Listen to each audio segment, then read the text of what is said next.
portions of Jesus' teaching from his Sermon on the Mount that we are going to focus on today have unfortunately been used to harm rather than to heal too often in our Christian traditions. Instead of encouraging individuals, for instance, to seek help when they struggle with inappropriate thoughts, Jesus' words have been used to shame people who struggle with lust into holding their silence. After all, doesn't Jesus tell us that having lustful thoughts is the same as committing adultery? And who wants to be accused of that? And how often have we also heard of abused wives being encouraged to remain in their marriages where they and their children remain vulnerable to continued harm? Could it be that there is another way to understand Jesus' teaching on divorce and unfaithfulness without being guilty of misrepresenting his words? Even though Jesus addresses these specific topics, I believe he wasn't providing us with select ultimatums, but was rather using the everyday and the far too common problems of lust and divorce as examples for a much larger concepts he was trying to teach the crowd. Additionally, we're going to also examine the portion of Jesus' sermon where he addresses the common use of vows and why it should not only be unnecessary, but also how the practice had in fact become corrupted in Jesus' day. So let's begin today at Matthew 5, starting at verse 27. You have heard the commandment that says, you must not commit adultery. But I say, anyone who looks at a woman with lust has already committed adultery with her in his heart. So if your eye, even your good eye, causes you to lust, gouge it out and throw it away. It is better for you to lose one part of your body than for your whole body to be thrown into hell. And if your hand, even your stronger hand, causes you to sin, cut it off and throw it away. It is better for you to lose one part of your body than for your whole body to be thrown into hell. Now, if you're like me, you cringe every time a Christian leader hits the news over a reported sexual scandal. Many, though not all, are charismatic male preachers who woo their audience with their bigger-than-life personalities. Over time, these individuals find themselves placed on pedestals beyond the reach of accountability, either through their followers' adoration or their own design. This is an incredibly dangerous place for any person to find themselves. As believers, we often have a front row seat when these individuals come crashing down hard, a heap of sinful humanity on full display. Those who look to condemn the church are given yet again another opportunity to openly gloat and denounce the credibility of God. And we as the Christian community are left to once again ponder the question, what went wrong? Well, I believe Jesus gives us the answer. He clearly points out the problem. We ignored the warning signs. We have given these leaders a pass on the lesser telltale signs. But Jesus tells us that even what we consider to be lesser sins or private concerns and none of anyone else's business, when left unchecked, are capable of leading us off the path of obedience to God and are therefore just as wrong as what we consider big sins. Jesus is here using lust as an example of how our thought life can lead us away from God, so is no less harmful than the physical act of adultery. Think of it this way. No faithful follower of Jesus ever wakes up one day determined to commit an obvious sin. Most often, there are many steps taken in the wrong direction before a newsworthy failure. And with each step we find ourselves taking away from God's good plan, the harder it is for us to hear his voice calling us back. In Jesus' example of lust, shame-induced silence prevents individuals from getting help that may in fact have prevented their fall from grace. Exposure to too much skin can lead to lustful thoughts, followed by inappropriate flirting, the sending of lewd texts, to sexual misconduct, resulting in an affair. And this is just one of the roads to adultery. And Jesus tells us that every point along this road is to be avoided as equally harmful. Yes, Jesus is speaking specifically about lust. However, it is not the only habit or pattern of thought can find us on a path walking away from obedience to God. You may not struggle with lust, but aren't there other big sins that follow a similar trajectory? Take murder, for example. A desire to please others may be followed by disappointment when others are not impressed. Jealousy of these who appear to have what you want can result. Then gossip, which attempts to discredit and malign which can develop into resentment and even hatred for the one regarded with jealousy, resulting in murder. And if you'll recall from last week, there is definitely more than one way to murder another besides physically ending their life. Jesus tells us not to dabble in these habits and private thoughts. They may appear innocuous on the surface. They're not going to hurt anybody. We're not doing anything. But they are just as bad as the ultimate destination. Lust is the same as having committed adultery in one's heart, and hate produces the same results as murder. Notice what he says about gouging out eyes and cutting off hands.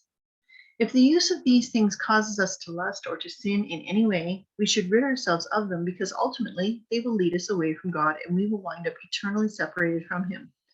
Now, is he literally telling us to maim ourselves? No, but he is warning us that seemingly harmless things, even good things, can still have deadly results. It's better to do without. Word of advice. If you're having trouble with your thought life, don't indulge it. Seek help. Begin putting Philippians 4 verse 8 to practice, which says, fix your thoughts on what is true and honorable and right and pure and lovely and admirable. Think about these things that are excellent and worthy of praise. Find someone that you can be honest with to help you walk the path.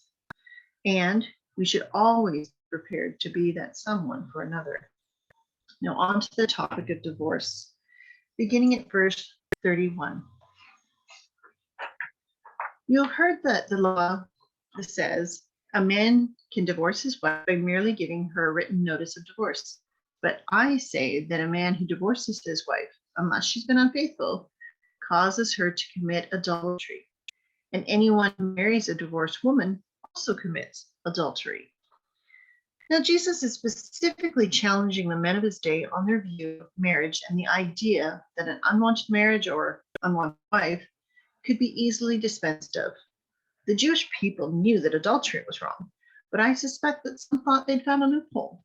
Wouldn't divorce free a man to get himself a pretty new wife? And I'm sorry, gentlemen, but his words are directed most definitely at men in this instance. Only a man could divorce his wife according to the law and the norms of the day, never the other way around. This left wives in a particularly precarious situation. A wife who burnt breakfast could find herself served with divorce papers in the afternoon and married to another soon after. Quite literally, I'm not being facetious. It doesn't take a cynic to see how this could turn into an ancient form of wife swapping, or even similar to the modern day practice of temporary marriages in some Islamic traditions. No wonder Jesus condemned the practice of divorce. He challenged the men. Don't you know that it is your practice of divorce that is causing the sin of adultery to be rampant and the nation to be robbed of God's blessing? Now, this is only one place in the Gospels where Jesus is recorded as teaching on the topic of divorce. Matthew also later records a second time Jesus taught it and the disciples' reaction. From Matthew 19, Jesus replied, Moses permitted divorce only as a concession to your hard hearts, but it was not what God had intended. And I tell you this, whoever divorces his wife and marries someone else commits adultery, unless his wife has been unfaithful. Jesus' disciples then said to him, if this is the case, it's better not to marry. The practice of divorce was so ingrained in Jesus' day that the disciples couldn't imagine not having the option, with her saying, if that's the case, it's better not to marry. To which Jesus replies that not all can live as singles, but it is a commendable option and the best option for those who are able to. Chapter 19, verse 12. As to divorce, Jesus condemned it because it was never part of God's original intent. When sin happened and things changed. So even though it was not God's intent, it was permitted. Given the sinful human condition, without the option of divorce, the only other means of getting rid of an unwanted wife would have been abandoning her, or selling her off, or outright murder. When viewed from that perspective, divorce contains within an element of God's grace, a form of protection from worse options. But over the years, many in the church have treated divorce as an unpardonable sin, as a crime, which it is not. It is regrettable, yes. It should be treated as a last resort. It is not to become, as it had in Jesus' day and as it is now in ours, an easy out of an unhappy marriage. Marriage is a covenant relationship in which two people become one, and that covenant remains unbroken unless one of the parties is unfaithful. However, to suggest that Jesus' teaching demands a spouse stay with an abuser, as some have counseled, requires a leap in logic. Jesus is not addressing that topic at all. He's encouraging his audience to view their marriage relationships in the same manner that God views his covenant relationship with his specially chosen people. There is a unifying of a husband and wife as one, just as within the body of Christ there is to be unity, each working together to achieve the purpose of God. To suggest this requires an individual to put oneself at risk of harm and even death at the hands of an abuser is a gross misuse of Jesus' teaching about divorce and marriage. Now, as human beings, we really have messed up God's gift of marriage. Long before we redefined what marriage was, we've put pressure on singles to get married and share a wedding announcement as though it was the cure for singleness, even though Jesus commended it as the best choice for those who could remain so. Yet, despite the cheering, many couples today enter marriage relying on the escape clause of divorce. As well, the practice of polygamy was also not God's intent. Yet the wisest man who ever lived, King Solomon, had 700 wives and 300 concubines. Well, even David, his father, who was known as a man after God's own heart, had more than 8 wives and a number of unnamed concubines. This, however, does not mean that God approved. He permitted it because of the hardness of people's hearts, and so it continues to this day without God's approval. Now, finally, on to the topic of vows. Chapter 5, starting at verse 33. You have also heard that our ancestors were told, you must not break your vows. You must carry out the vows you make to the Lord. But I say, do not make any vows. Do not say by heaven, because heaven is God's throne. And do not say by the earth, because the earth is his footstool. And do not say by Jerusalem, for Jerusalem is the city of the great king. Do not even say by my head, for you can't turn one hair white or black. Just say a simple, yes, I will, or no, I won't. Anything beyond this is from the evil one. After speaking of the covenant relationship that is marriage, Jesus turns his attention to another type of vow taking. It was common practice for an individual to make a vow or swear an oath, which would then oblige the individual to do whatever was vowed. And you can read all about it in Numbers chapter 20. But Jesus said that the practice was wrong. Why would he say something that was regulated by God through Moses as being from the evil one? Is there more to Jesus' instruction that we're missing? Well, a little historical perspective can be quite helpful. And for this, I'd like to read the response given from Dan from Crossway website. And he writes here, in Jesus' day, rabbis concocted a system that defeated the purpose of oaths. They taught that oaths might or might not be binding, depending on how one swore. If you swore by Jerusalem, it wasn't binding. But if you swore toward Jerusalem, it was. If one swore by the temple, it wasn't binding. But if you swore by the temple's gold, it was. If one swore by the altar of the sacrifice, it wasn't binding. But if one swore by the gift on the altar, it was. This illustrates the way in which certain teachers manipulated God's word in Jesus' day. When they read a challenging law, they reduced it to something manageable. When they heard love your neighbor as yourself, they defined neighbor so that not everyone was counted as one. They refrained from adultery, but claimed a right to divorce freely, then take another woman. When they did something similar with oaths, Jesus cut off oaths entirely. Do not take an oath at all. Now, the rabbinic teaching perverted the purpose of oaths. Instead of calling on God to assure honesty, oaths were phrased so as to avoid God's punishment when speaking dishonestly. So since oaths no longer guaranteed anything, Jesus removed the artificial distinction between vows that invoke God's name, which were binding, and those that did not and were not binding. Whatever one swears by, Jesus said, it refers to God. If someone swears by heaven, he invokes God, for heaven is his throne. If someone swears by the earth, he invokes God, for it is his footstool. If someone swears by Jerusalem, he invokes God, for it is the city of the king. If someone swears by the hair of his head, he invokes God, for he rules our heads.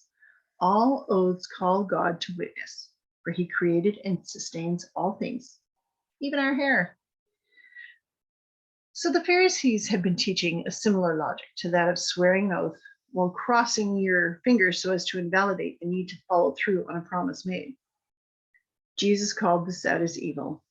Rather than concerning ourselves with finding it out for our promised commitments, our words should be a true reflection of our intent. They are, in and of themselves, to provide the assurance required that we are telling the truth and can be relied upon without adding a vow or the need to swear on anything to demonstrate sincerity. God hears it all with or without an added vow and will hold us all accountable. So what are our takeaways today? Well, I've identified a number. The Bible is more than just a book. It contains the very words of God, and as such, we must take great care not to add or to take away from it. We should never read Jesus' teaching as correcting just a few. It's meant to guide each and every one of us. And we must be fully prepared to examine the logic of our biblical knowledge. Where inconsistencies exist, it's our understanding that's at fault, not God's word. When Jesus told us that it is not just our actions that we must be careful with, he said that it was our thought life that should cause us concern. It is from our desires that sin comes, and to entertain hatred or lust or any other sinful thought is to put ourselves on a path that leads away from God's best for us. As to divorce, though never intended